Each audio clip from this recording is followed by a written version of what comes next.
বৰষুণ হয় নহয়, তেওঁলোকে বতাহটো ক'ৰ পৰা পায়? তেওঁলোকে পায় আৰৱ সাগৰৰ পৰা।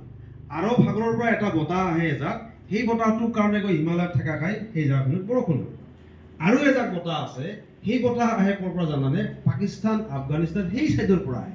তোমালোকে অকণমান মেপখন অকণমান থাকিব লাগিব মাথাত দেই, মনত থাকিব লাগিব অকণমান মেপৰ কথাটো। নিশ্চয় জানা ভাৰতবৰ্ষৰ মেপখন সকলোৰে। মেঘ যেতিয়া থাকিব তেতিয়া আমি ক্লাউডি বুলি আমি ক'ম। তেনেকৈ ছান যেতিয়া খুব ৰ'দ হ'ব তেনেকৈ ৰেইনি, তাৰপিছত পাৰ্টলি ক্লাউডি, কেতিয়াবা মাজে মাজে মানে সূৰ্যটো ওলাব আকৌ মানে ঢাকি ৰাখিব। তেনেকৈ উইণ্ডি, খুব বতাহ আহি আছে। তেনেকৈ ষ্টৰ্মি, ধুমুহা। তাৰপিছত এটমস্ফিয়াৰ বা বায়ুমণ্ডলৰ যিটো অৱস্থা, এই মুহূৰ্তত এইখিনি ঠাইত বায়ুমণ্ডলৰ কি অৱস্থা সেইটোকে আমি বতৰ বুলি আমি কওঁ। বুজি পাইছানে? এভাৰেজ কি আছে? হাইট আছে। পানী কিমান লেভেললৈকে আহে? সাগৰৰ তেনেকুৱা এটা লেভেল আছে। আৰু সাগৰত এতিয়া সেই 150 বছৰ আগৰ পৰা আজি যে আমাৰ এভাৰেজ টেম্পাৰেচাৰটো 15 ডিগ্ৰী চেণ্টিগ্ৰেডৰ ওচৰা-ওচৰি।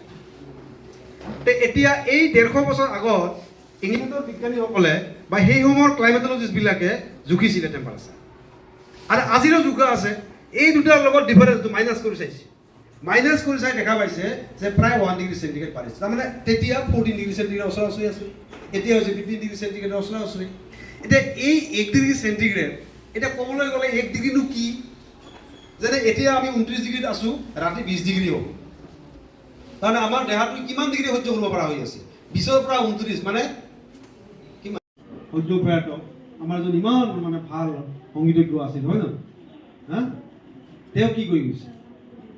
তেওঁ কৈ গৈছে না যে আমি গছ-গছনি ৰক্ষা কৰিব লাগিব, আমাৰ পৰিৱেশ ভালে ৰাখিব লাগিব। আৰু এটা ডাঙৰ কথা কৈ গৈছিলে কি? যে আমি পঢ়া শুনা কৰিব লাগিব। এতিয়া তোমালোকে কিন্তু এই যে পঢ়া শুনা, এতিয়াতো তোমালোকে যথেষ্ট পঢ়া শুনা কৰি আছা, মই জানো। পঢ়া কিছু পঢ়া নাই।